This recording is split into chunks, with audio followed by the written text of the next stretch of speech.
ఉపదేశించినటువంటి శ్రీకృష్ణ పరమాత్మల వారికి, భగవద్గీత నిర్మాణకర్త అయినటువంటి శ్రీ వేదవ్యాస మహర్షుల వారికి, భగవద్గీతను లిఖించినటువంటి శ్రీ విఘ్నేశ్వర మహాస్వామి వారికి, అలాగే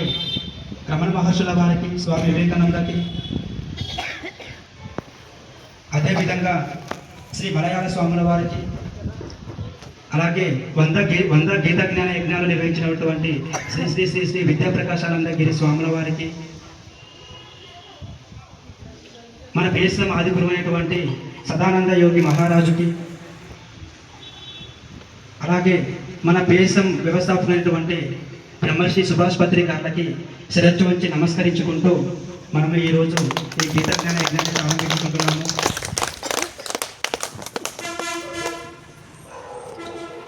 ఓకే, మనము ముఖ్యంగా శ్రీ వేదవ్యాస ఫౌండేషన్ అని ఎందుకు పెట్టడం జరిగిందంటే, శ్రీ వేదవ్యాస ఫౌండేషన్